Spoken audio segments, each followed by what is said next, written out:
The telegram trembled in Eleanor Johnson's hands as she stood on the train platform in St.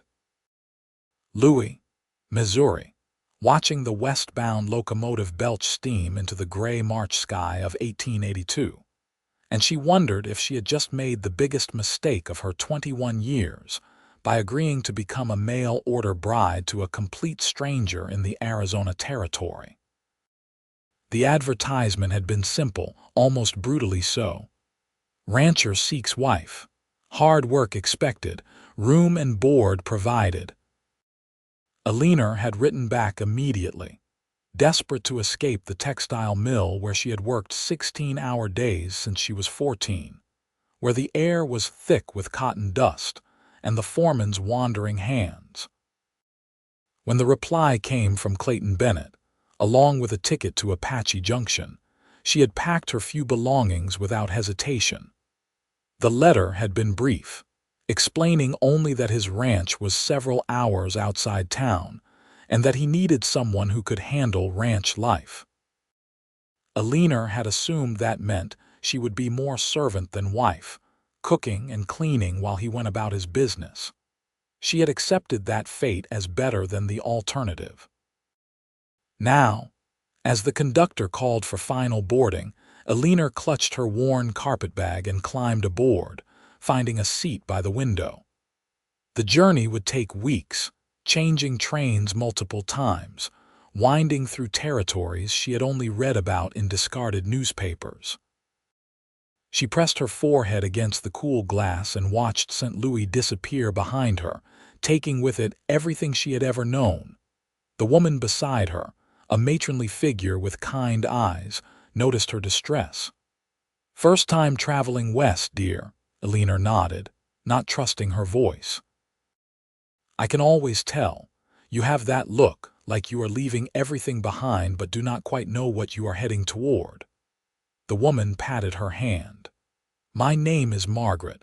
I am returning to my son's ranch in New Mexico. Been visiting my sister back east." "Eleanor," she managed, grateful for the distraction, "I am going to Arizona Territory, to Apache Junction. A mail-order bride." Margaret's voice held no judgment, only understanding. "Yes, to a rancher named Clayton Bennett. I do not know anything about him except that he needs someone who can work hard." Eleanor's voice dropped to barely a whisper. "I suspect he needs a housekeeper more than a wife." Margaret squeezed her hand firmly. "Do not sell yourself short, child. Any man who goes through the trouble of arranging a bride is looking for a partner, not just a servant. Give him a chance before you decide what he wants." Eleanor wanted to believe that, but experience had taught her that men rarely saw women as anything more than tools to be used. Still, she nodded and tried to smile, hoping Margaret was right. The days blurred together as the train carried her west. The landscape transformed from the rolling hills of Missouri to the flat plains of Kansas, then to the dramatic mesas and desert expanses of New Mexico and Arizona. With each passing mile, Eleanor felt herself becoming smaller, more insignificant against the vast emptiness. But there was also something liberating about it, as if the endless sky promised new possibilities. When the train finally pulled into Apache Junction on a dusty afternoon in late March, Eleanor's legs were stiff, and her dress was grimy with travel. The town was smaller than she had imagined, a collection of wooden buildings clustered along a main street, with the Superstition Mountains rising dramatically in the distance. She stepped onto the platform, looking around nervously for any sign of Clayton Bennett. "Miss Johnson." She turned toward the voice and found herself looking up at a man who took her breath away, though not for the reasons she had expected. He was tall, well over 6 feet, with broad shoulders and work-worn hands that held his hat respectfully. His face was weathered from sun and wind, with lines around his eyes that suggested he smiled often, though he looked nervous now. His dark hair was neatly trimmed, and his clothes, while clearly work clothes, were clean and well-maintained. But it was his eyes that caught her, warm brown eyes that looked at her with something she had never seen from a man before. Respect, perhaps even nervousness. "Mr. Bennett?" she asked, her voice sounding small even to her own ears. "Yes, madam, Clayton Bennett." He stepped forward, then seemed to think better of it, maintaining a respectful distance. "I hope your journey was not too difficult. I know it is a long way from Missouri." "It was fine, thank you." Eleanor was not sure what else to say. She had expected someone older, harder. Clayton looked to be about 26 or 27, with a gentleness in his manner that surprised her. "I have a wagon waiting. The ranch is about 2 hours from town. I thought we might stop at the hotel first, though, if you would like to rest or freshen up. I have a room reserved for you if you need it." He seemed to stumble over the words, and Eleanor realized with shock that he was as nervous as she was. "A room? I thought we were married by proxy." She had signed the papers in Missouri, as had he in Arizona, making their marriage legal even though they had never met. "We are, yes, legally speaking." Clayton's face flushed slightly. "But I thought you might want your own space, at least until you are comfortable. The ranch has several bedrooms." "You will have your own room, your own privacy. I want you to know that I expect nothing from you that you are not willing to give freely." Eleanor stared at him, completely thrown off balance. This was not at all what she had expected. "I thought you needed someone to work." "Your advertisement said hard work expected." "Ranch life is hard work, that is true enough. But I am not looking for a servant, Miss Johnson. I am looking for a partner, a companion, someone to share this life with." He met her eyes directly, and she saw sincerity there. "I know this is strange, us being married without knowing each other. But I want to do this right. I want you to have a choice in how this unfolds." Something in Eleanor's chest loosened, a tension she had been carrying for so long that she had forgotten it was there. "I appreciate that, Mr. Bennett. Clayton, please, and may I call you Eleanor?" "Yes, of course." He smiled then, a genuine smile that reached his eyes and made him look younger. "Well then, Eleanor, would you like to stop at the hotel, or are you ready to see the ranch?" Eleanor thought about it. Every instinct told her to take the safe option, to rest at the hotel, to give herself time to think. But something in Clayton's manner, in the way he looked at her like she was a person rather than a possession, made her feel bold. "I would like to see the ranch if that is all right." His smile widened. "It is more than all right. Let me get your bag." He reached for her carpet bag, and Eleanor started to protest that she could carry it herself, but something in his expression stopped her. He wanted to carry it. Not because he thought her weak, but because it was his way of showing care. She let him take it, and together they walked to where a sturdy wagon waited, hitched to 2 beautiful horses. Clayton helped her up onto the wagon seat with the same careful respect, making sure she was settled before climbing up beside her. He kept a proper distance between them, she noticed, not crowding her space. As they rolled out of town, heading into the desert landscape, Eleanor found herself relaxing slightly. "Tell me about the ranch," she said, wanting to fill the silence with something other than her nervous thoughts. Clayton's face lit up, and Eleanor realized this was a man who loved what he did. "It is called the Running Creek Ranch. About 2,000 acres with a creek that runs year-round, which is a blessing in this country. I have been building it up for 6 years now, since I was 21. Got about 200 head of cattle, some horses. It is not the biggest spread in the territory, but it is good land, and I have worked hard to make it productive." "That sounds like a lot of work for one person," Eleanor observed. "It is. I have 2 hands who help out, good men. Tom Rodriguez and his nephew Miguel. They have a small house on the property. Tom's wife, Maria, has been helping with cooking and such, but she has her own family to tend to. That is part of why." He trailed off, looking uncomfortable. "Why you needed a wife," Eleanor finished for him. "No, Well, yes, but not the way you think. He sighed, and Eleanor saw him gathering his thoughts. I am not good with words, Eleanor, so I am just going to be honest. I am 27 years old. I have spent the last 6 years building a ranch, working from sunup to sundown, focusing on nothing but making something of myself. But somewhere along the way, I realized I was building a life with no one to share it with. I wanted a partner, someone to come home to, someone to talk to at the end of the day. But there are not many single women in Apache Junction, and the ones who are there already have their pick of suitors. I am just a rancher, nothing special, so I placed the advertisement. Eleanor listened, hearing something in his voice that resonated with her own loneliness. You wrote that hard work was expected. Why did you phrase it that way? Clayton glanced at her, and she saw embarrassment in his expression. I wanted to be honest. Ranch life is not easy. There are long days and difficult times. I did not want anyone to come here thinking it would be all dances and tea parties. But I realize now that it probably sounded like I was looking for a servant, and that was not my intention at all. I am sorry if it gave you the wrong impression. It did, Eleanor admitted. I thought I would be coming here to be your housekeeper, essentially. I thought I would be working for my keep, and that marriage was just a formality to make it respectable. Lord, no. Clayton looked genuinely distressed. Eleanor, I want to be clear about something. You are my wife. That means we are partners. Yes, there is work to be done, but we will do it together as equals. Anything I have is yours. The ranch, the house, everything. I am not looking for someone to wait on me.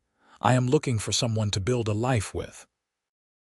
Eleanor felt tears prick her eyes and turned away quickly, not wanting him to see. No one had ever spoken to her like that before, as if she had value beyond her ability to work, as if she mattered. Why are you being so kind to me? She asked quietly. You do not know me at all. Because kindness is free, and it costs me nothing to treat you with respect, Clayton said simply. And because I know what it is like to take a chance on something unknown. You left everything you knew to come here and marry a stranger. That takes courage. The least I can do is make sure you do not regret it. They rode in silence for a while, and Eleanor found herself watching the landscape. The desert was beautiful in a way she had not expected, all golden light and distant mountains, dotted with strange cacti and hardy brush. The air was dry and clean, so different from the humid, dusty mill air she had breathed for years. What was your life like in Missouri? Clayton asked eventually. Eleanor considered lying, making it sound better than it was. But something about Clayton's honesty made her want to be truthful in return. I worked in a textile mill from the time I was 14 until last month. 16-hour days, 6 days a week. My parents both died when I was young and I had no other family. The mill was the only option I had. That sounds like a hard life. It was. Eleanor took a breath, then continued. The work was difficult, but the worst part was feeling like that was all there would ever be. Day after day, year after year, until I was too old or too sick to work, and then I would have nothing. When I saw your advertisement, it seemed like a chance to have something different. Even if it was just exchanging one kind of hard work for another, at least it would be in a place where I could see the sky. Clayton was quiet for a moment, and when he spoke, his voice was gentle. I am glad you answered my advertisement, Eleanor, and I promise you, this will be different. You will have a home here, a real home, and you will never have to wonder where your next meal is coming from or whether you will have a roof over your head. Something in his tone made Eleanor believe him. They crested a small rise and Clayton pointed ahead. There it is. That is home. The Running Creek Ranch spread out before them in a small valley, and Eleanor caught her breath. The main house was larger than she had expected, a solid wooden structure with a wide porch wrapping around the front. It was not fancy, but it looked well built and welcoming. Behind it were several outbuildings, a large barn and corrals where horses moved lazily in the afternoon sun. She could see the creek Clayton had mentioned, a ribbon of green trees marking its path through the property. "It is beautiful," she said honestly. Clayton's face lit up with pride and pleasure. "Wait until you see the inside. I am no decorator, mind you, but I tried to make it comfortable." He drove the wagon up to the house, and two men emerged from the barn, both waving. Clayton waved back, then helped Eleanor down from the wagon with careful hands. "Eleanor, these are my hands, Tom and Miguel Rodriguez." The older man, Tom, was perhaps 50, with weathered brown skin and kind eyes. His nephew Miguel looked to be about 20, tall and lanky with an easy smile. Both men removed their hats respectfully. "Pleased to meet you, Mrs. Bennett," Tom said, his accent marking him as someone who had grown up speaking Spanish. "Welcome to Running Creek." "Thank you," Eleanor said, feeling suddenly shy under their curious gazes. "We will let you get settled," Tom said tactfully. "Come on, Miguel, let us get back to fixing that fence." The two men retreated to the barn, and Clayton picked up Eleanor's bag. "Let me show you the house." He led her up the porch steps, and Eleanor noticed that the wood was clean and well-maintained, with a bench and a rocking chair positioned to catch the evening breeze. Clayton opened the front door and stood back to let her enter first. The interior was dim after the bright sunshine, and Eleanor blinked as her eyes adjusted. What she saw made her stop in surprise. The main room was large and open, with a stone fireplace dominating one wall. The furniture was simple but well made, clearly built to last. But what caught her attention was the obvious effort someone had made to prepare for her arrival. There were curtains at the windows, colorful woven rugs on the floor, and fresh flowers in a vase on the table. The room was clean and welcoming, and Eleanor felt a lump form in her throat. "I had Maria help me fix things up a bit," Clayton said, sounding nervous. "I know it is not much, but I wanted you to feel welcome." "It is wonderful," Eleanor said, and meant it. "I have never had a home this nice." Clayton looked pleased and relieved. "Let me show you the rest." He led her through the house, pointing out the kitchen with its large stove and well-stocked pantry, the dining area, and then down a hallway to the bedrooms. There were 3 in total. The largest, which was clearly Clayton's room, he barely gestured at before moving on. The second bedroom was set up as a guest room, he explained. The third, at the end of the hall, he opened with obvious pride. "This is your room," he said. "I hope it suits you." Eleanor stepped inside and felt her breath catch. The room was lovely, with a large bed covered in a colorful quilt, a dresser with a mirror, a washstand with a flowered pitcher and basin, and a window that looked out over the valley. There were more flowers on the dresser, and someone had laid out fresh towels. It was more than she had ever had in her entire life. "Clayton, this is too much," she whispered. "It is not too much. It is what you deserve." He set her bag down gently on the bed. "I will let you rest and freshen up. Take all the time you need. When you are ready, come out to the kitchen and we can have some supper. Maria left us a pot of stew, and I am a fair hand at making coffee." He turned to leave, then paused at the door. "Eleanor, I just want you to know this is your home now. You do not have to earn your place here. You have it just by being here. If you need anything, anything at all, just ask. And if you want me to give you space, I will. Whatever you need to feel comfortable." Before she could respond, he was gone, pulling the door closed behind him.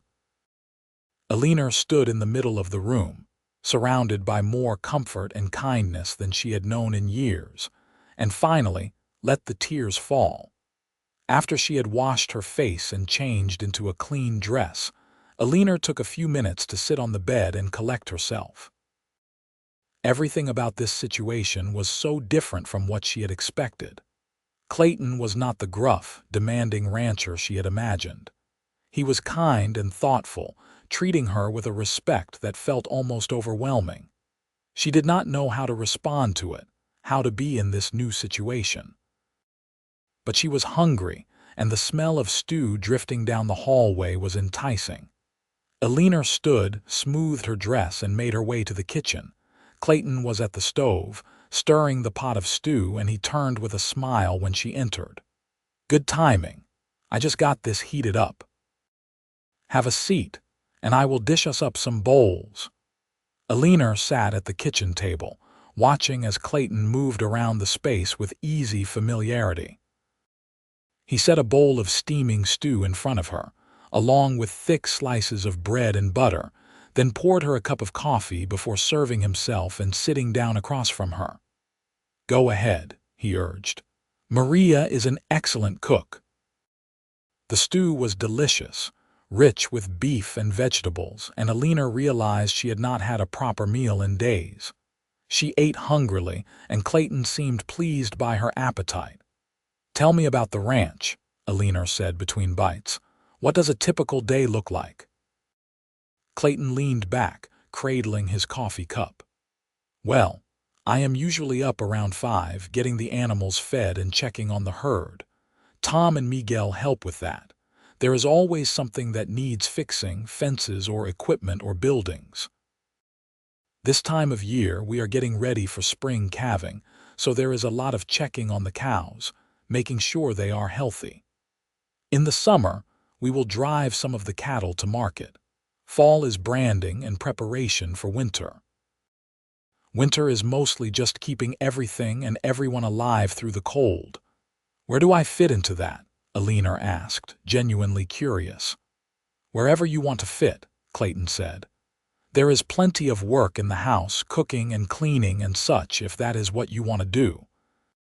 But if you are interested in learning about the ranch itself, I would be happy to teach you. Some women like working with the animals or helping with the garden or keeping the books. It is up to you." Eleanor considered that. "I do not know anything about ranching. I have lived in cities my whole life, but I am willing to learn." "That is all I could ask for." Clayton smiled at her over his coffee cup. "We can start slow. Tomorrow, if you are up to it, I can show you around the property, introduce you to the animals, give you a sense of how things work. Then you can decide what interests you." They talked through dinner, Clayton asking about her journey west, telling her stories about the ranch and the area. Eleanor found herself relaxing, drawn in by his easy manner and genuine interest in what she had to say.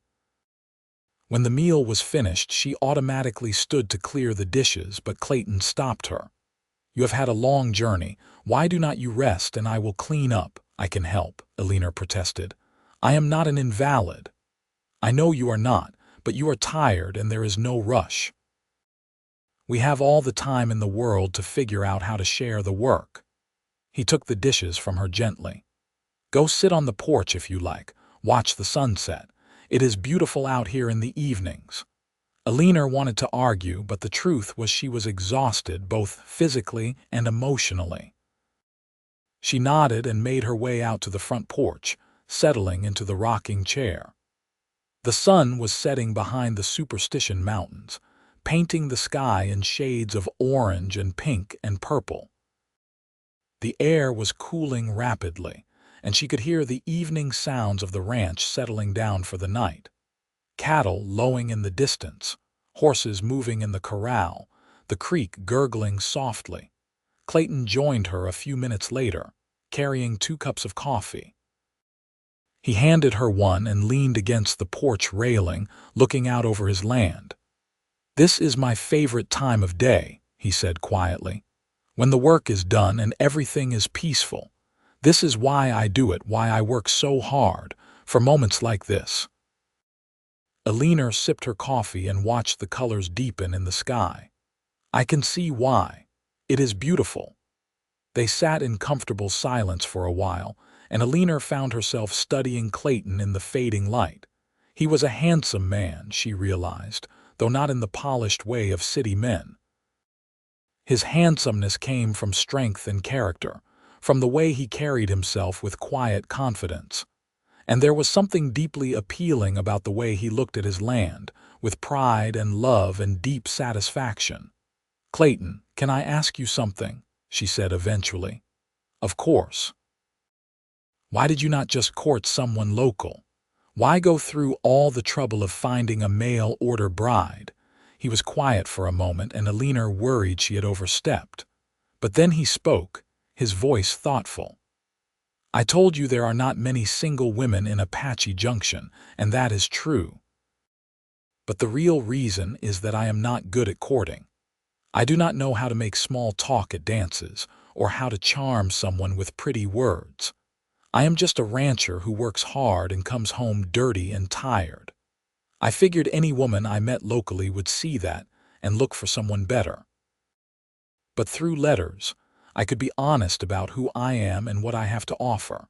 I thought maybe someone out there would appreciate the truth more than fancy promises." Eleanor felt a rush of understanding. "I know what you mean. I am not good at that sort of thing either. I would not know how to flirt or play games.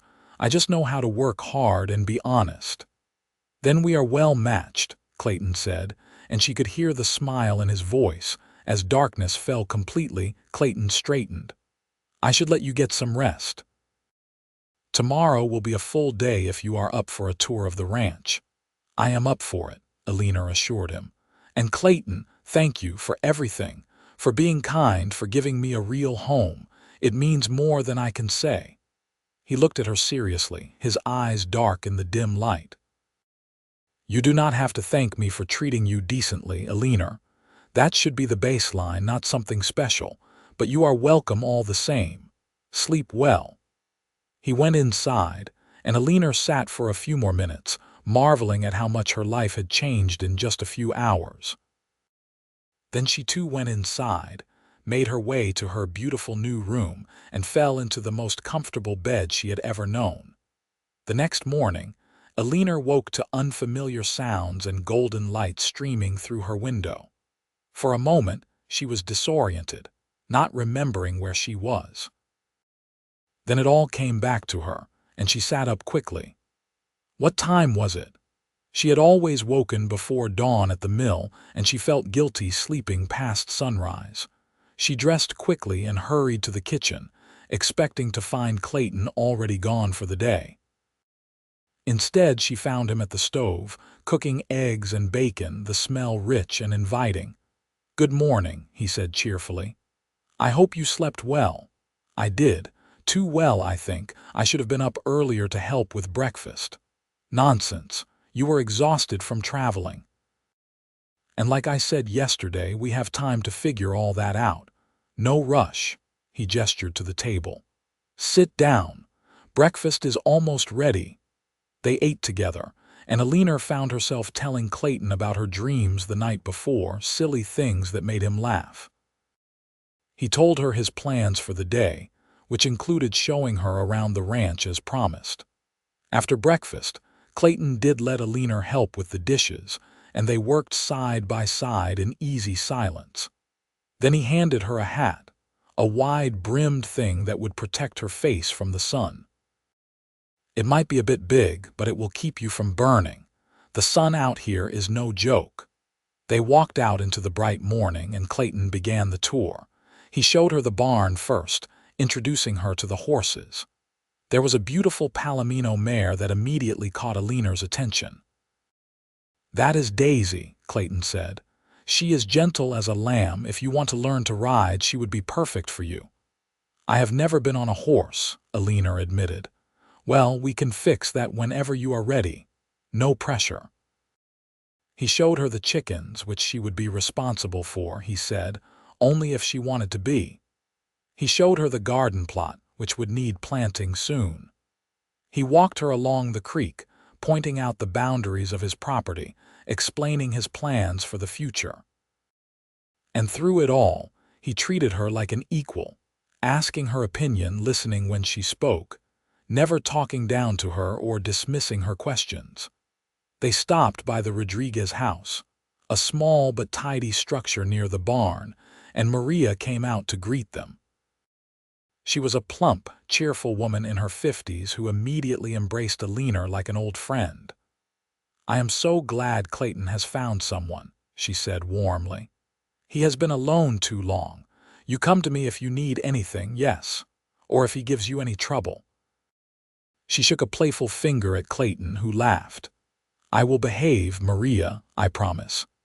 They spent the morning touring the property, and Eleanor found herself falling in love with the ranch. There was something deeply satisfying about seeing how everything worked together, how Clayton had built something productive and sustainable from raw land.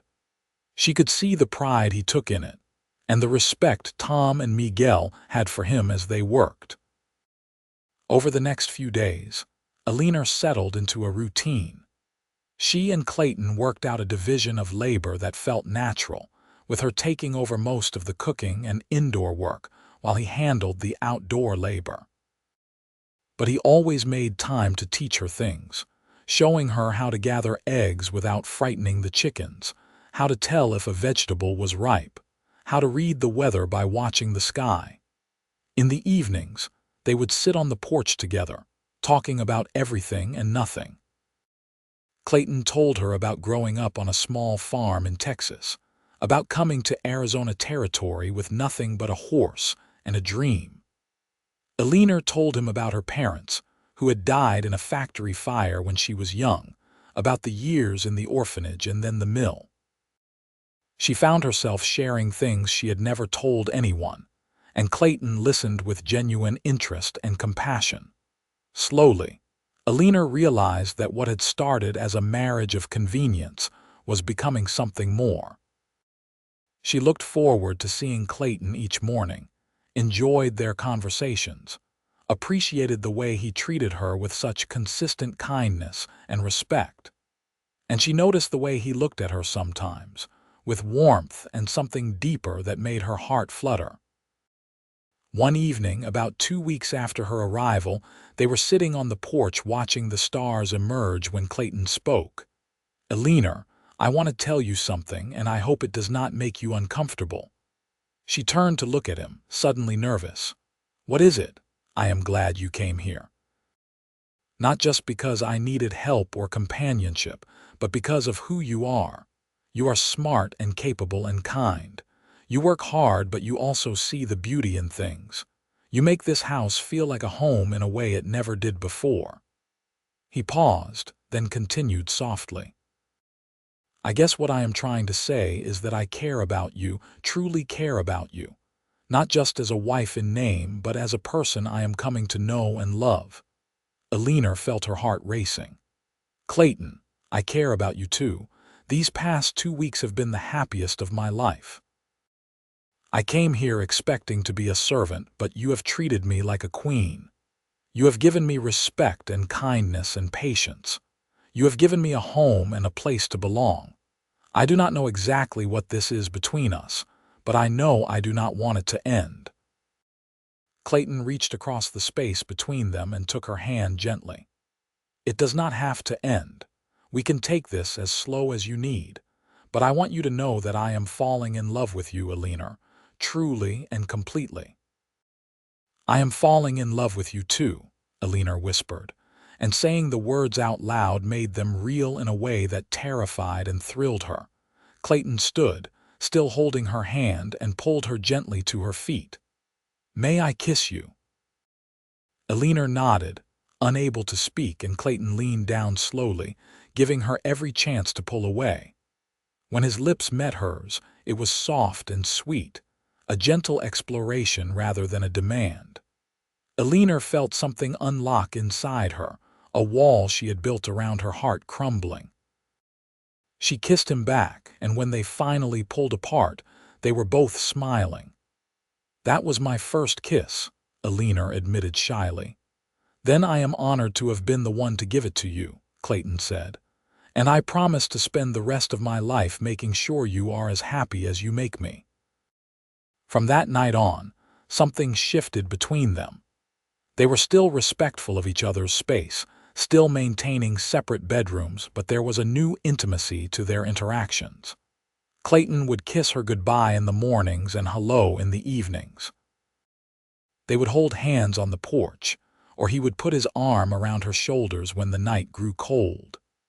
Eleanor found herself initiating touches too, straightening his collar before he went out to work, or running her fingers through his hair when they sat together.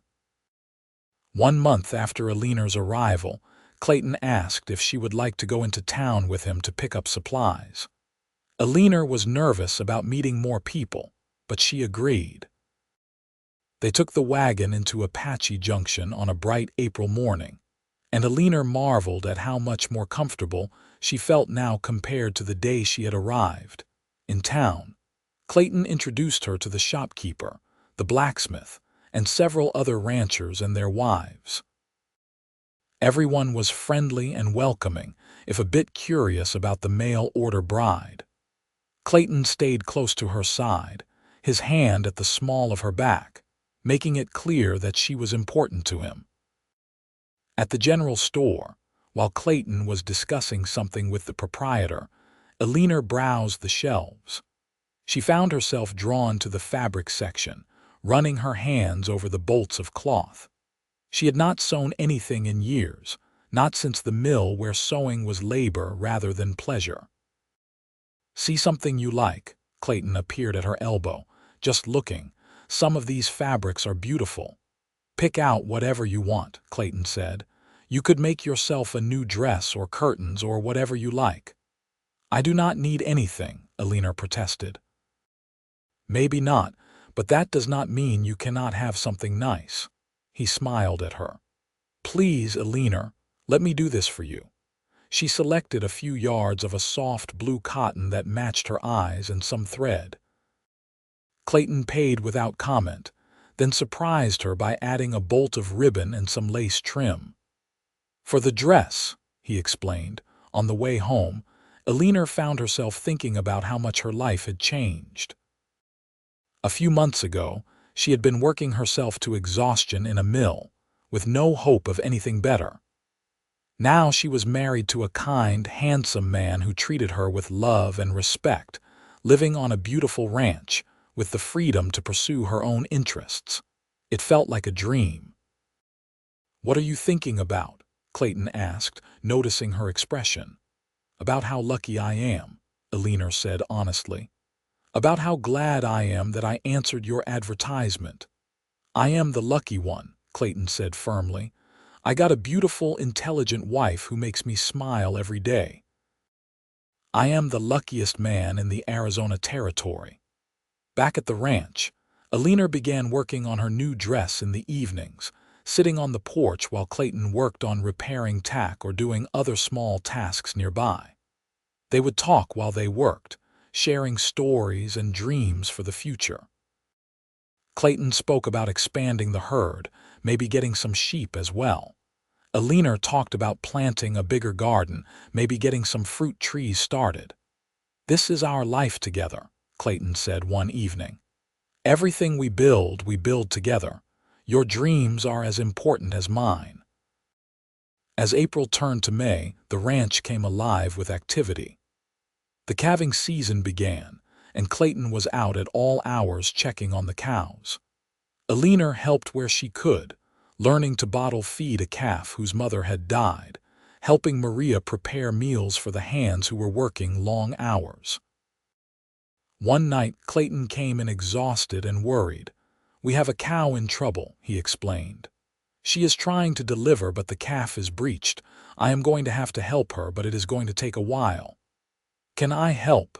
Eleanor asked immediately. Clayton looked surprised. "It is going to be messy and difficult." "Are you sure?" "I am sure." "Tell me what to do."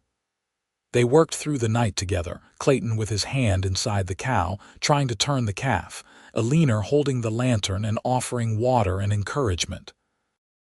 It was hard, exhausting work, and there were moments when Clayton thought they might lose both mother and baby. But finally, after hours of effort, the calf slipped free, wet and spindly-legged but alive. The mother cow lowed softly and began to clean her baby. Clayton sat back in the straw, exhausted and covered in blood and birthing fluids. Eleanor was not much cleaner, but they looked at each other and smiled. "We did it," Clayton said. "We did," Eleanor agreed. Clayton reached over and took her hand. "Thank you for helping." "I know that was not pleasant. We are partners," Eleanor said. "That is what you told me. Partners help each other." Something in Clayton's expression shifted, became more intense. "Eleanor, I love you. I know we have only known each other a few weeks, but I have never been more certain of anything. I love you, and I want to build a real marriage with you, not just a partnership of convenience. I want you in my life, in my bed, in my future. But only if that is what you want too. I will never push you." Eleanor felt tears prick her eyes. "I love you too, Clayton, completely and truly, and yes, I want a real marriage. I want all of it with you." Clayton leaned forward and kissed her, heedless of the mess they were both covered in. When they pulled apart, he was grinning. "Then let us go get cleaned up, and maybe we can start our real marriage tonight." They walked back to the house hand in hand, watching the sun rise over the mountains. After they had both bathed and changed into clean clothes, they came together in Clayton's room, which would now be their room. What happened between them was tender and careful, Clayton making sure Eleanor was comfortable and willing at every step. It was not perfect, but it was loving and genuine, and when they finally fell asleep in each other's arms as the morning sun streamed through the window, Eleanor felt complete in a way she never had before. Life settled into a new rhythm after that. Eleanor moved her things into the master bedroom, and they began living as a truly married couple. The work of the ranch continued, but now everything had an added dimension of joy because they were facing it together. Eleanor learned to ride Daisy, and soon she was riding out with Clayton to check on the herd. She learned to rope, though she was not very good at it, which made Clayton laugh. She helped with branding, worked in the garden until vegetables began to push up through the soil, and kept the books for the ranch, discovering that she had a head for numbers. Clayton, in turn, helped her with things she wanted to learn. He taught her to read the land, to understand the weather patterns, to know the different plants and animals. He listened when she had ideas about the ranch and implemented her suggestions when they made sense. He treated her as a true partner, just as he had promised. One evening in June, they were sitting on the porch after dinner when Tom and Maria came walking up to the house. Tom looked serious and Clayton immediately stood. "What is wrong?" "Nothing wrong exactly," Tom said, "but there is news from town. There is a group of rustlers operating in the area. They hit the Patterson Ranch last night, took about 30 head of cattle. Sheriff is saying everyone should be on alert." Clayton frowned. "I will post extra watches. Miguel can take the early evening, I will take the middle night, and you can take the early morning. We cannot afford to lose any cattle." "I can help with the watches," Eleanor said immediately. All three men looked at her in surprise. "Eleanor, that could be dangerous," Clayton said. "No more dangerous for me than for you, and you need the rest. You cannot function on just a few hours of sleep every night." She met his eyes steadily. "We are partners, remember?" Clayton looked torn but finally nodded. "All right. But you will take the early evening watch when there is still some light, and you will carry the rifle. And at the first sign of trouble, you come get me immediately. Promise me." "I promise." For the next several weeks, they maintained watches on the herd. Eleanor took the early evening shift, sitting out under the stars with a rifle across her lap, watching the cattle settle down for the night. She found she liked the quiet solitude of it, the way the desert cooled in the evening, the sounds of the animals. And she felt proud to be doing her part to protect what she and Clayton were building together. The rustlers hit the Miller Ranch next, then the Thompson spread. Each time they took cattle and disappeared into the desert before anyone could catch them. The ranchers formed a group to patrol together, taking turns riding the boundaries of their properties. Clayton joined them, and Eleanor worried every time he rode out. One night in July, Eleanor was on watch when she heard something. Not the normal sounds of cattle or coyotes, but the low voices of men trying to be quiet. Her heart started pounding, but she remembered what Clayton had taught her. She stood slowly, rifle in hand, and moved quietly toward the house. But before she could reach it, dark figures rose from the shadows near the barn. "Hold it right there," a rough voice said. Eleanor froze. She could see three men, all armed, silhouetted against the barn. "Put the rifle down nice and slow," the voice commanded. Eleanor set the rifle down carefully, her mind racing. The house was too far away. If she screamed, would Clayton hear her in time? "Now, we are just going to take some cattle and be on our way," the man said. "You do not give us any trouble and no one needs to get hurt." "Those are our cattle," Eleanor said, trying to keep her voice steady. "You cannot just take them." The man laughed. "I think we can, little lady. Now you just stay quiet and this will all be over soon." But Eleanor did not stay quiet. She took a deep breath and screamed, loud and shrill, "Clayton! Rustlers! Help!" The man cursed and started toward her, but suddenly there was a shotgun blast from the direction of the house. Clayton came running, shotgun in hand, with Tom and Miguel right behind him, all armed. "Get away from my wife!" Clayton roared, and Eleanor had never heard such fury in his voice. The rustlers realized they were outnumbered and ran for their horses. Clayton fired again, not to hit them but to scare them off, and the rustlers fled into the night. As soon as they were gone, Clayton ran to Eleanor, dropping his shotgun to pull her into his arms. "Are you all right? Did they hurt you? Eleanor, talk to me." "I am fine," she managed, shaking now with adrenaline. "I am fine, they did not touch me. I heard them and I was coming to get you when they caught me." Clayton held her tight, his face buried in her hair. "I could have lost you. When I heard you scream, my heart stopped. But you did not lose me. We are fine, and we protected the herd." Eleanor pulled back to look at him. "See? Partners." Despite his obvious fear and anger, Clayton laughed shakily. "Partners. God, Eleanor, you are the bravest person I know." Tom and Miguel checked the perimeter to make sure the rustlers were really gone. Then Clayton brought Eleanor inside. He made her sit down and brought her water, checking her over for injuries even though she insisted she was fine.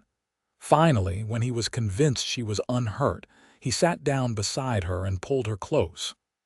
"I am sorry," he said quietly. "I should not have let you take watch. It was too dangerous." "Clayton Bennett, if you think I am going to let you face danger alone while I cower in the house, you have seriously misunderstood who I am," Eleanor said firmly. "We are in this together. All of it, good and bad, safe and dangerous. That is what marriage means." He looked at her for a long moment, then kissed her forehead. "You are right. I am sorry. It is just hard for me, caring about you as much as I do. The thought of anything happening to you terrifies me." "I feel the same way about you," Eleanor said softly. "But we cannot protect each other from everything. All we can do is face it together." The next day, Clayton rode into town to report the attempted rustling to the sheriff. The description he gave of the men matched other reports, and the sheriff organized a posse to track them down. It took a week, but they finally caught the rustlers trying to sell stolen cattle in a town 50 miles away. With them out of commission, the threat was over. As summer progressed, the ranch thrived. The calves were healthy, the garden was producing abundantly, and Eleanor and Clayton's love deepened with each passing day. They worked side by side, laughed together, made love under the stars, and built a life that felt rich and full. In August, Eleanor began feeling ill in the mornings. At first she thought it was something she had eaten, but when it continued for several days, Maria pulled her aside. Mija, when was your last monthly time? Maria asked gently. Eleanor thought about it and realized with a start that she had missed her cycle. Twice. Oh, she said softly. Oh. Maria smiled. I think maybe you are carrying a baby, yes. The thought filled Eleanor with a mix of excitement and terror. A baby. She and Clayton were going to have a baby. She immediately went to find him, her heart pounding. Clayton was in the barn, working on repairing a stall door. He looked up when she entered and his smile faded when he saw her expression. What is wrong? Are you all right? I am fine. Better than fine. Eleanor took a breath. Clayton, I think I am with child. I think we are going to have a baby. For a moment, Clayton just stared at her. Then his face broke into the biggest smile Eleanor had ever seen. He dropped his tools and crossed to her in 3 long strides, sweeping her up into his arms and spinning her around. A baby. Eleanor, we are going to have a baby. He set her down carefully as if she might break. Are you sure? How do you feel? Should you be resting? Do you need anything? Eleanor laughed at his sudden nervous energy. I feel fine, just a little queasy in the mornings. Maria suspects, but we should probably have the doctor confirm it. We will go to town tomorrow, Clayton said immediately. First thing. Oh, Eleanor, this is the best news. A baby, our baby. He placed his hand gently on her stomach, which was not showing yet.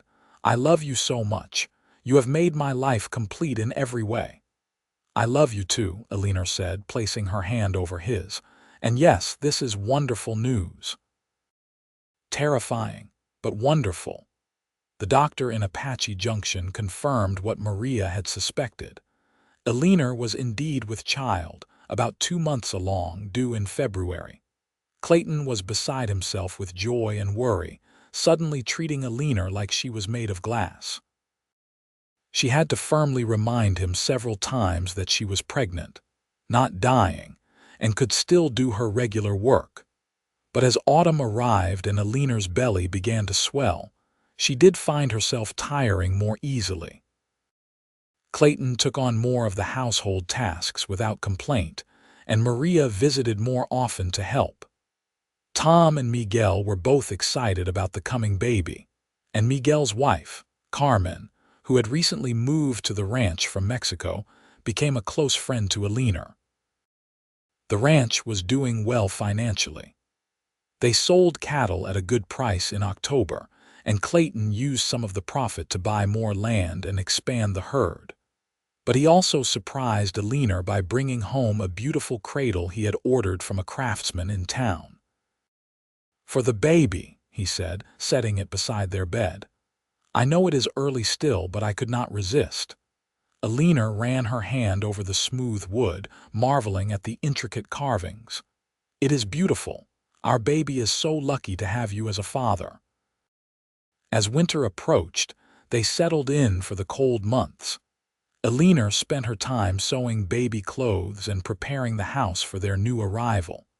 Clayton made sure they had plenty of firewood and supplies stored up. They spent the long winter evenings curled up together by the fire, talking about names and making plans for the future. If it is a boy, I want to name him after your father, Clayton said one night. His name was Robert, Eleanor said softly. She did not talk about her parents much, as the memories were still painful. What about if it is a girl? I always liked the name Sarah, Clayton admitted. But if you have other ideas, I am open to them. Sarah Eleanor Bennett, Eleanor said, trying it out. Or Robert Clayton Bennett. Both sound good to me. Christmas came, and Tom's extended family came to the ranch to celebrate. It was Eleanor's first real Christmas in years, and she found herself overwhelmed by the warmth and joy of being surrounded by people who cared about her. Clayton gave her a beautiful necklace with a small silver pendant shaped like a heart. So you always know how much I love you, he said as he fastened it around her neck. Eleanor gave him a shirt she had sewn herself, working on it in secret for weeks. So you have something nice to wear to town, she said. But the real gift was the one they gave each other that night, holding each other close and marveling at the life they had built together, the life growing inside Eleanor, and the future that stretched out before them full of possibility. January was cold and snowy, and Eleanor grew increasingly uncomfortable as her belly expanded. She could not sleep well, her back hurt, and she was tired of being pregnant. But Clayton was endlessly patient, rubbing her back, propping pillows around her, and making sure she was as comfortable as possible. In early February, Eleanor woke in the middle of the night with a contraction. She lay still for a moment, waiting to see if there would be another. When it came, sharp and insistent, she nudged Clayton awake. "Clayton, the baby is coming." He was awake instantly, sitting up with wide eyes. "Now, are you sure? What do I do?" Despite the pain, Eleanor smiled. "Go get Maria and try not to panic." Clayton dressed in record time and ran out into the snowy night to wake Maria. Within minutes, Maria was at the house, calm and competent, sending Clayton to heat water and gather towels. Carmen arrived soon after, and together the three women settled in for what they knew would be a long labor. Clayton hovered anxiously, wanting to help but not knowing what to do. Finally, Maria took pity on him and gave him the job of holding Eleanor's hand and keeping her calm. He took the job seriously, sitting beside the bed and letting Eleanor squeeze his hand as hard as she needed during contractions, murmuring encouragement and love. The labor was long and difficult. Eleanor had never experienced such pain, and there were moments when she wondered if she would survive it. But Clayton stayed beside her the whole time, never flinching even when she squeezed his hand hard enough to hurt, never complaining even as the hours stretched on. Finally, as dawn broke over the mountains, Eleanor gave one final push and their baby entered the world with a lusty cry. Maria cleaned the infant quickly and placed the baby in Eleanor's arms. "You have a son," Maria said with a warm smile. "A beautiful, healthy boy." Eleanor looked down at the tiny red face, the shock of dark hair, the perfect little fingers, and felt her heart expand to encompass this new person. Clayton was beside her, looking at his son with an expression of pure wonder. "He is perfect," Clayton whispered.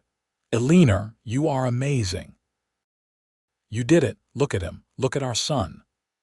"Robert Clayton Bennett," Eleanor said softly. "Hello, little Robert, we have been waiting for you." Clayton carefully touched the baby's tiny hand, and Robert immediately gripped his father's finger. Clayton's eyes filled with tears. "He is so small. So perfect. How did we make something this perfect?" Over the next few weeks, they adjusted to life with a newborn. Robert was a good baby, nursing well and sleeping in decent stretches, but caring for him was still exhausting. Clayton helped as much as he could, changing diapers and walking the floor with Robert when he was fussy, taking over all the household chores so Eleanor could rest and focus on the baby. One night, about a month after Robert's birth, Eleanor woke to find Clayton's side of the bed empty. She heard soft sounds from the corner of the room and saw Clayton sitting in the rocking chair, holding Robert against his bare chest, humming softly. "Clayton," she said quietly.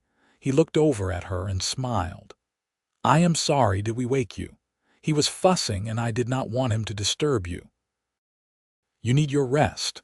Eleanor got out of bed and came to stand beside them, looking down at their son sleeping peacefully against Clayton's chest. "You are a wonderful father." "I am trying," Clayton said. "I never want him to doubt that he is loved or wanted or valued. I want him to grow up knowing that his parents love each other and love him more than anything in the world." "He will know," Eleanor assured him, "because it is true. We do love him more than anything. Well, almost anything. I still love you most." Clayton reached up with his free hand and pulled her down for a kiss. "And I love you. You gave me everything I ever wanted, Eleanor. A home, a family, a purpose. I spent 6 years building a ranch, but it was not until you arrived that I truly had something worth building for." As spring arrived, bringing new life to the ranch, Eleanor reflected on how far she had come. A year ago, she had been working in a mill with no hope for a better future. Now she was a wife and a mother, living on a beautiful ranch with a man who loved her deeply. She thought about the telegram she had received, the advertisement that had seemed so cold and transactional. Rancher seeks wife. Hard work expected. She had thought she was coming to be a servant to work for her keep. Instead, Clayton had treated her like a queen from the moment she arrived, giving her respect, kindness, love, and partnership. Robert grew quickly, becoming alert and interested in the world around him. Clayton would carry him out to see the animals or hold him on the porch to watch the sunset. Eleanor captured those moments in her heart, knowing that these were the times she would treasure forever. In May, as they were preparing for another calving season, a young couple arrived at the ranch. They had been traveling west and their wagon had broken down a few miles away. Clayton immediately invited them to stay while he and Tom repaired the wagon, and Eleanor welcomed them into her home, feeding them and giving them a place to rest. The young woman, whose name was Jenny, held Robert and looked at him with longing. "You have a beautiful family," she said to Eleanor. "Your husband clearly adores you. I hope my Henry and I can be as happy as you two seem to be." "We are very happy," Eleanor agreed. "But it was not always easy. Marriage takes work, communication, and mutual respect. Clayton and I are partners in every sense of the word, and that makes all the difference." When the couple left a few days later, their wagon repaired and supplies restocked by Clayton's generosity, Jenny hugged Eleanor tightly. "Thank you for showing me what a good marriage can look like. I will remember it." As summer arrived, Clayton surprised Eleanor by announcing that he had hired 2 more hands to help with the expanded herd, which meant he would have more time to spend with her and Robert. They spent long evenings on the porch, Robert playing on a blanket while they talked and planned. Clayton spoke about eventually teaching Robert to ride, about passing the ranch down to him someday, about maybe having more children if Eleanor was willing. "I am willing," Eleanor said with a smile. "I would love to give Robert brothers and sisters, maybe in another year or so when he is a bit older." "Whenever you are ready," Clayton said. "We have all the time in the world." In August, they celebrated their first official anniversary, marking a year since Eleanor had arrived in Apache Junction. Clayton gave her a locket with pictures of him and Robert inside. Eleanor gave him a leather journal where she had written down the story of their first year together, so they would never forget. "I want Robert to know this story someday," she explained.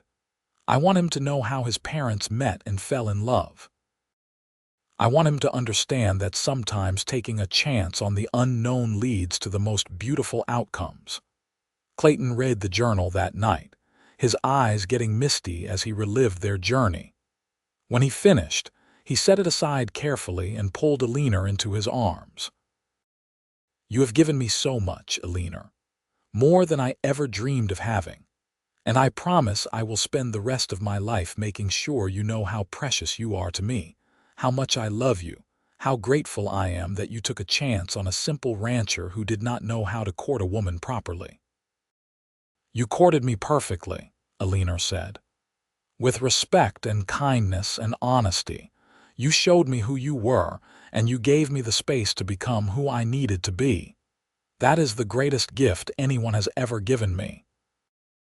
They made love that night with the gentle passion of 2 people who knew each other completely, who had weathered difficulties together and come out stronger.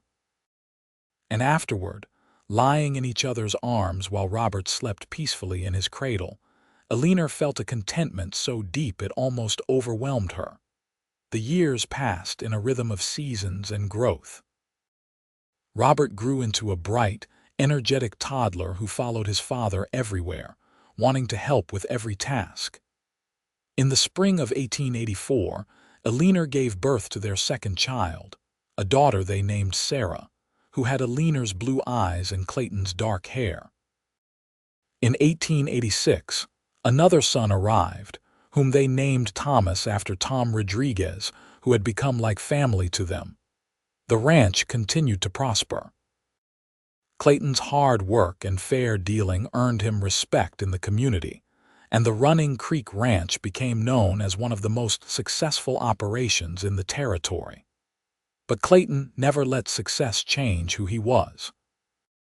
He still treated Eleanor as his equal partner, still consulted her on all major decisions, still looked at her with the same love and wonder that he had shown from the beginning. Eleanor found her own place in the community as well. She started a lending library in Apache Junction, donating books and encouraging others to do the same. She taught reading to children whose parents could not afford formal schooling. She became known as someone who would help anyone in need, just as Clayton had helped her when she arrived as a frightened mail-order bride expecting to be treated as a servant. Tom and Maria became Robert's Sarah, and Thomas's honorary grandparents, doting on the children and teaching them Spanish. Miguel and Carmen had children of their own, and the ranch became a place of family and community, exactly as Clayton had always envisioned. One evening in 1888, when Robert was 6, Sarah was 4, and Thomas was 2, the whole family was sitting on the porch watching the sunset. Robert was teaching Sarah how to tie a rope, while Thomas played with wooden horses Clayton had carved for him. Clayton had his arm around Eleanor, and she was leaning against his shoulder, feeling perfectly content. "Mama, how did you and Papa meet?" Robert asked suddenly, looking up from the rope. Eleanor and Clayton exchanged a smile. This was a conversation they had been waiting for. "Well," Eleanor began, "your papa put an advertisement in a newspaper back east looking for a wife, and I saw it and wrote to him." "Why did he need an advertisement?" Sarah asked, her little face scrunched up in confusion. "Was nobody here pretty enough?" Clayton laughed. "It was not about pretty, sweetheart. I was looking for someone special, someone brave enough to come to a place they had never been to marry someone they had never met. And your mama was the bravest person who answered." "I came on a train all the way from Missouri," Eleanor continued. "It took weeks, and when I got here I thought I was going to be working as a servant. I did not expect your papa to treat me so kindly. But why would Papa not be kind?" Robert asked, clearly confused by the idea that his loving father could be anything else. "Because not all men are like your papa," Eleanor said gently. "Your papa is special. From the very first day, he treated me with respect and kindness. He gave me a choice in everything. He made me feel valued and loved. That is how I knew I had made the right decision in coming here." "I fell in love with your mama almost immediately," Clayton added. "She was beautiful, yes, but more than that, she was strong and smart and kind. She worked hard and never complained. She made this house a home, and when each of you were born, she gave me the greatest gifts of my life." "Do you still love each other?" Sarah asked, with the directness of a 4-year-old. "More than ever," Eleanor and Clayton said together, then laughed. "Every day, I love your mama more than the day before," Clayton said seriously. "And I hope that you 3 will grow up to find partners who love and respect you the way your mama and I love and respect each other. That is the most important thing in life, having someone to share it with." As the children went back to their play, Eleanor reflected on how true that was. The ranch was successful. They were comfortable financially. They had a beautiful home and healthy children. But none of that would have meant anything without the love she and Clayton shared, the partnership they had built, the respect and affection that only deepened with time. "What are you thinking about?" Clayton asked softly, his lips close to her ear. "About how lucky I am. About how that telegram changed my whole life. About how I came here thinking I would be a servant, and instead I became a wife, a mother, a partner. about how you have treated me like a queen every single day since I arrived." Clayton kissed her temple. "You are a queen, my queen, and I will spend the rest of my life making sure you know it." As the sun set over the Superstition Mountains, painting the sky in brilliant colors, Eleanor looked at the life surrounding her. Her children playing happily, her husband's arm warm around her, the ranch stretching out before them, solid and prosperous. This was everything she had never dared to dream of, everything she had thought was impossible for a mill girl with no family and no prospects.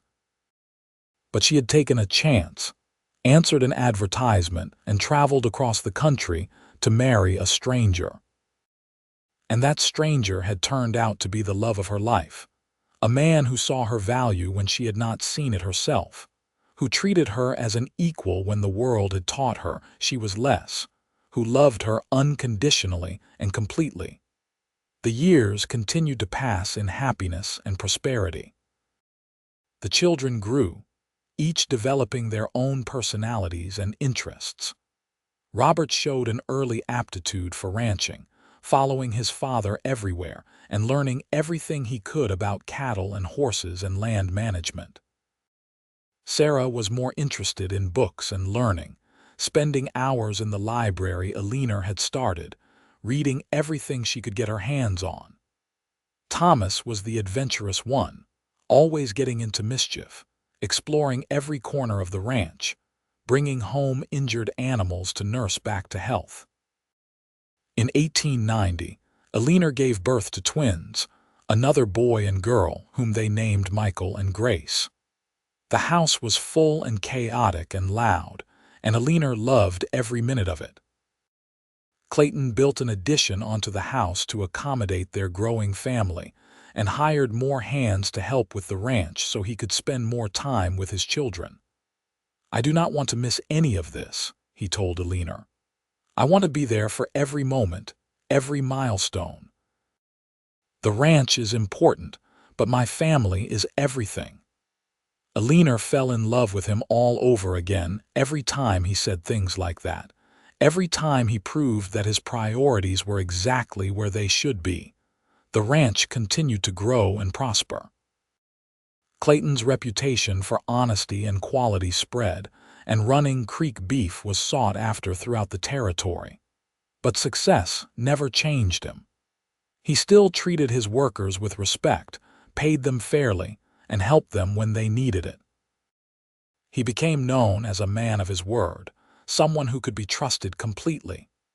Eleanor continued her work in the community, expanding the library, teaching more children, helping new families who moved to the area.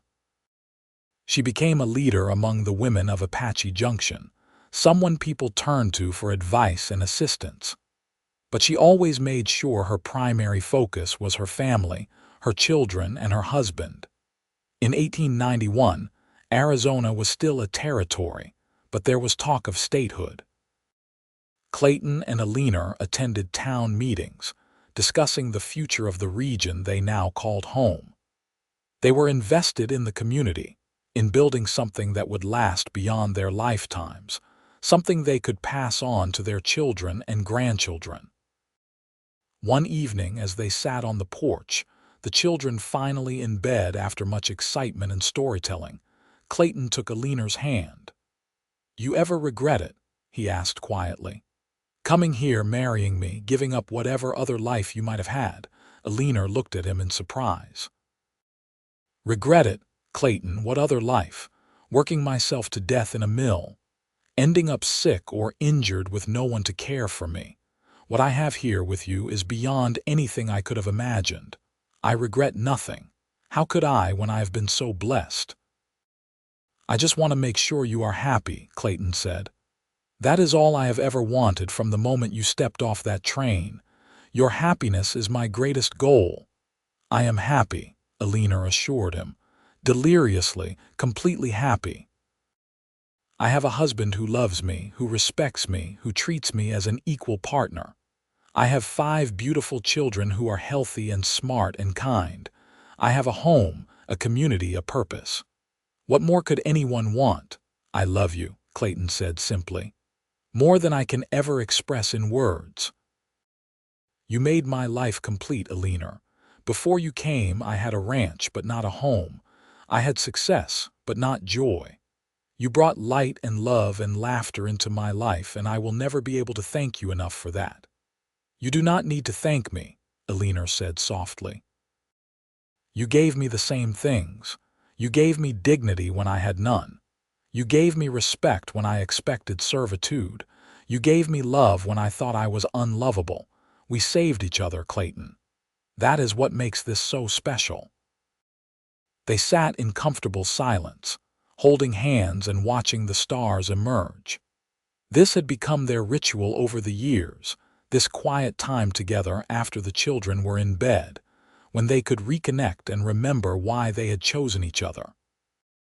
As the 1890s progressed, the children continued to grow and change. Robert, now a young man of 15 in 1895, was Clayton's right hand on the ranch, capable of handling almost any task. He had his father's steady nature and his mother's intelligence, and Clayton was confident that the ranch would be in good hands when he eventually passed it on. Sarah, at 13, was talking about becoming a teacher. She had her mother's love of learning and her father's patience, and Eleanor could easily see her daughter standing in front of a classroom, inspiring young minds the way Eleanor wished someone had inspired her when she was young. Thomas, at 11, was still the adventurer, but he was showing an interest in veterinary medicine.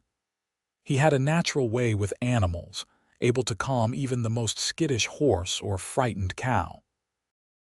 Clayton encouraged this interest, proud that his son wanted to help creatures rather than just profit from them. The twins, Michael and Grace, were 5 years old and full of energy and mischief. They were inseparable, always getting into trouble together, always covering for each other. Eleanor and Clayton had their hands full, but they loved every chaotic moment. In 1896, Eleanor discovered she was pregnant again at the age of 35. It was a surprise, as they had assumed their family was complete. But both she and Clayton were thrilled, seeing it as an unexpected blessing. This time, Eleanor's pregnancy was more difficult, and Clayton was more protective than ever, insisting she rest and let him and the older children handle more of the household tasks. In December of that year, Eleanor gave birth to another son, whom they named Daniel. He was a healthy baby with a shock of red hair that came from neither parent, making everyone laugh and wonder where he had gotten it. Clayton was just as devoted to this youngest child as he had been to the others, walking the floor with him at night, changing diapers and marveling at his tiny fingers and toes. "Each one is a miracle," he said to Eleanor one night as he held Daniel. "Every single one of our children is a miracle, and I never take that for granted." As the new century approached, Clayton and Eleanor looked back on nearly 2 decades of marriage with deep satisfaction. They had built something remarkable together, not just a successful ranch, but a family, a legacy, a life filled with love and purpose. Their children were growing into fine young people. Their ranch was thriving. Their community respected them, and their love for each other was as strong as it had ever been, perhaps stronger. On their 18th anniversary in August of 1900, Clayton surprised Eleanor by closing up the ranch for the day and taking her into town for a special celebration. They left the children with Tom and Maria and spent the day together, just the two of them, something they rarely had the opportunity to do. They had lunch at the hotel restaurant, walked through town looking at the shops, and just enjoyed being together. When the sun began to set, Clayton drove them out to a spot overlooking the valley where they could see the ranch in the distance. 18 years ago today, you got off the train in Apache Junction, Clayton said quietly, and my life changed forever. I was so nervous that day, worried you would take one look at me and get back on the train, but you gave me a chance. You trusted me when you had no reason to, and you have made every day since then better than the one before." "I was terrified," Eleanor admitted. "I thought I was coming to be a servant. I thought you would be demanding and difficult. But from the first moment, you treated me with kindness and respect. You gave me a choice, you gave me space, you gave me dignity.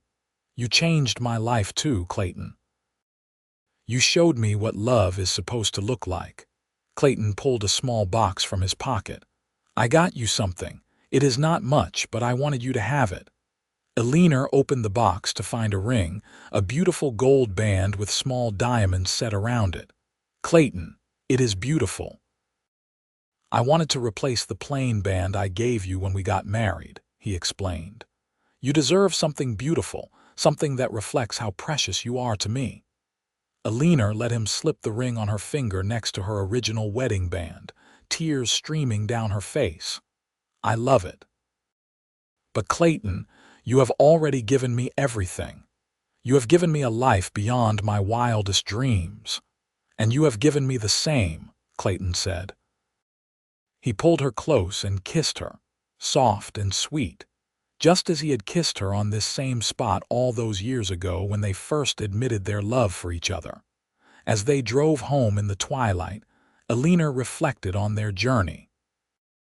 From strangers bound by a legal contract to partners in every sense of the word to lovers and parents and best friends. Their marriage had evolved and deepened over the years, becoming richer with each challenge they faced together, each joy they shared, each child they welcomed. When they arrived home, the children had prepared a surprise celebration, with a cake that Sarah had baked and decorations that Thomas and the twins had made. Robert gave a toast, thanking his parents for showing him what a good marriage looked like and promising to find someone he could love as much as Clayton loved Eleanor. Sarah read a poem she had written about her parents' love.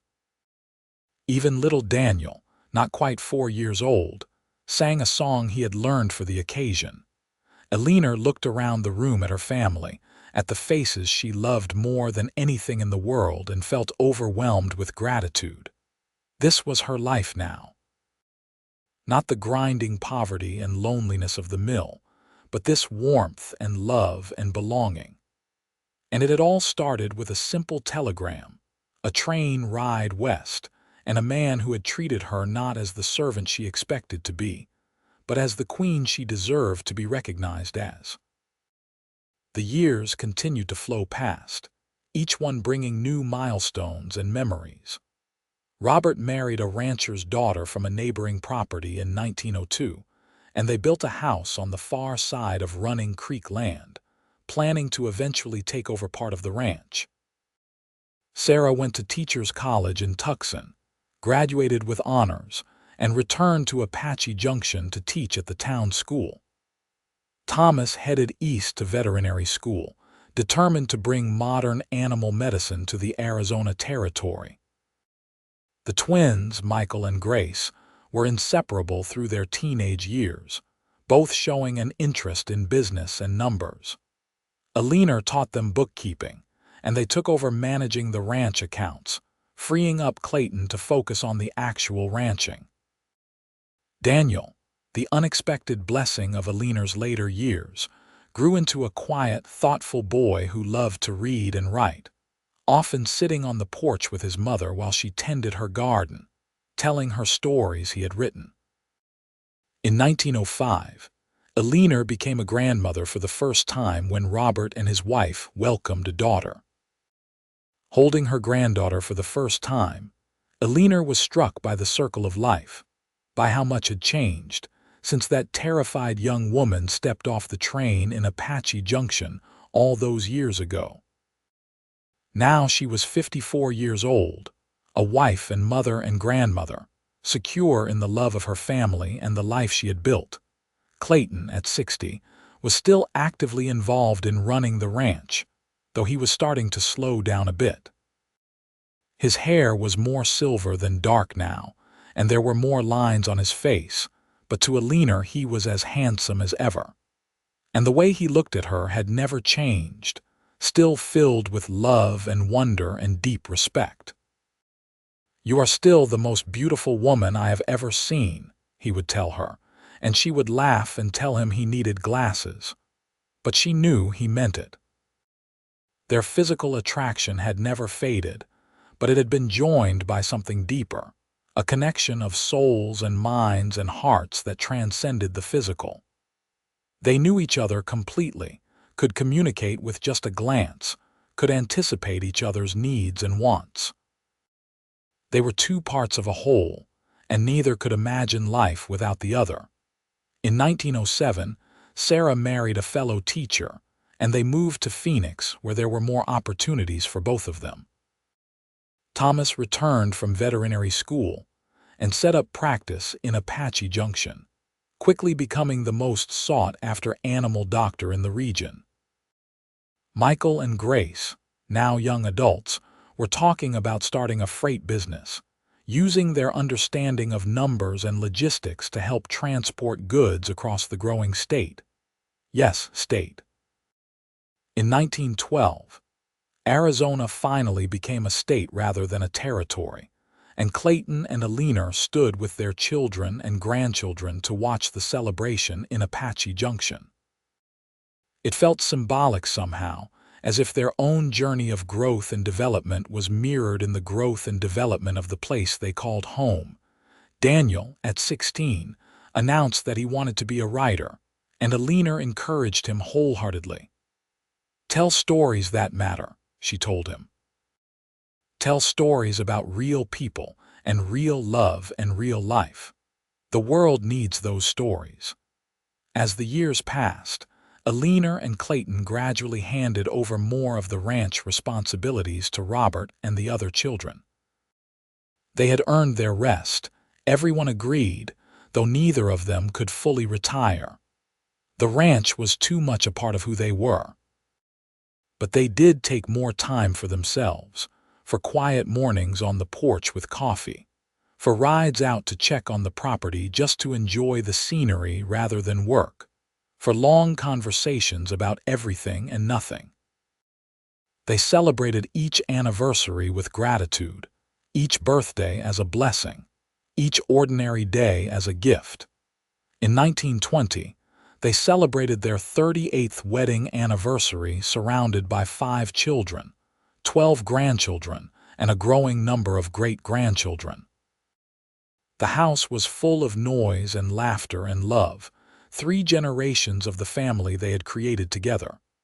That evening, when the house was finally quiet and they were alone on the porch, Clayton took Eleanor's hand. "I have been thinking," he said quietly, "about that advertisement I placed all those years ago, about what I wrote. Rancher seeks wife, hard work expected. It was such a cold, impersonal thing. If I could go back and rewrite it, I would say something completely different." "What would you say?" Eleanor asked, curious. "I would say, man seeking partner for life's journey. Someone to share joys and sorrows, triumphs and failures. Someone to build a future with, to create a family with, to love completely and be loved in return. Someone brave enough to take a chance on the unknown, strong enough to face challenges, kind enough to see the good in others, and wise enough to appreciate the simple things in life. Someone exactly like Eleanor Johnson, though I do not know it yet." Eleanor felt tears slip down her cheeks. After 38 years, he could still move her to tears with his words, his love, his constant devotion. "I would have answered that advertisement too," she said softly. "Though I might have been too scared to believe it was real, I thought I was coming to be a servant, Clayton. I thought I would spend my life working for my keep, grateful for a roof over my head and meals in my belly. I never imagined I would find love, partnership, respect, and a family beyond my wildest dreams." "You deserved all of it," Clayton said firmly. "You deserve to be treated like a queen, because that is what you are. My queen, my love, my partner, my best friend. You are everything good in my life, Eleanor," everything. They sat together in the darkness, holding hands as they had done thousands of times before, comfortable in the silence, secure in their love. The ranch stretched out before them, solid and prosperous, built by their hard work and dedication. But more than that, they had built a family, a legacy of love and respect that would continue through their children and grandchildren, and beyond. Eleanor thought about the scared young woman who had stepped off the train in Apache Junction all those years ago, expecting servitude and finding love instead. She thought about Clayton's kindness from that very first day, his respect, his patience, his unwavering devotion. She thought about the children they had raised together, each one unique and precious, each one a testament to the love they shared. And she thought about the future, about the years they still had ahead of them, about growing old together, about watching their family continue to grow and thrive. It would not last forever, she knew. Nothing did. But they had built something that would outlast them, a legacy of love that would ripple forward through time. "Thank you," she whispered to Clayton, "not for the first time and certainly not for the last. Thank you for seeing me, for valuing me, for loving me. Thank you for treating me like a queen when I thought I was nothing." "You were never nothing," Clayton said, his voice fierce despite his age. "You were always everything. I just made sure you knew it." As the stars emerged above them, and the night sounds of the ranch settled into a familiar symphony, Eleanor and Clayton sat together, two people who had taken a chance on the unknown and found everything they had ever wanted. Their love story had started with a telegram and a train ride, with nervousness and uncertainty, with low expectations and surprising kindness. But it had become so much more, a deep and abiding partnership that had weathered all storms and celebrated all joys, a love that had grown stronger with each passing year, a bond that nothing could break. The mail-order bride who thought she would be a servant had found a man who treated her like royalty. And together, they had built a kingdom not of land and cattle, though they had those, but of love and family and mutual respect. It was more than either of them had dared to dream, and yet it was exactly what they both deserved. As they finally rose to go inside, Clayton kissed Eleanor softly, sweetly, with all the love of nearly 4 decades of marriage. "I love you, my queen," he whispered.